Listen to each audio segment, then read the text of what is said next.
కాంగ్రెస్ అగ్రనేత రాహుల్ గాంధీకి మాజీ మంత్రి హరీష్ రావు రాసిన లేఖపై మహేష్ గౌడ్ స్పందించారు.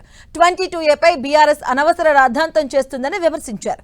కింది స్థాయిలో జరిగిన తప్పిదం తమ దృష్టికి వస్తే లోపాలను సరిదిద్దాలని అధికారులను సీఎం ఆదేశించారని, ఆ లోపాలను మంత్రి పొంగులేటి సరిదిద్దారని మహేష్ గౌడ్ అన్నారు. 22Aతో భూదందా, భూముల అన్యక్రాంతానికి అవకాశం ఉండదని, సామాన్యులకు అన్యాయం జరిగితే గాంధీ భవన్ కు రావచ్చని చెప్పారు. 22A విషయంలో అనవసరం రాద్ధాంతం చేస్తూ ఉన్నారు. కింది లెవెల్లో జరిగినటువంటి తప్పిదాన్ని మా దృష్టికి రాగానే మేము ఆ రోజు జుక్కల్ వెళ్తున్నటువంటి సమయంలో పొంగులేటి గారు, నేను, ముఖ్యమంత్రి గారు చాపర్లో వెళ్తున్న సమయంలో ఇది చర్చకు వచ్చింది. సీఎం గారు అక్కడే పొంగులేటి గారు చెప్పడం జరిగింది. ఇది మొత్తం సమీలంగా దీన్ని పరిశీలించి ఎక్కడ లోపం జరిగింది దీన్ని తెలుసుకొని తగు చర్యలు తీసుకోవాల్సిందిగా సీఎం గారు చెప్పడం జరిగింది.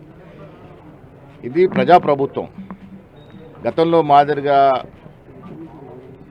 విచ్చలవిడిగా భూదందా కానీ, బీదవాళ్ళ భూములు అన్యాక్రాంతం కానీ అవ్వటానికి అవకాశం లేదు. చిన్న తప్పిదం జరిగింది, సాక్షాత్ రెవెన్యూ మంత్రి గారే ఇది లోపం జరిగింది ఒప్పుకోవడం, ఇవన్నీ చూసాం. దాన్ని సరిచేశారు కూడా. ఇప్పటికైనా చెప్తా ఉన్నా, మా ప్రభుత్వంలో ఏ సామాన్యుడికి అన్యాయం జరిగినా గాంధీ భవన్ తలుపులు తట్టవచ్చు.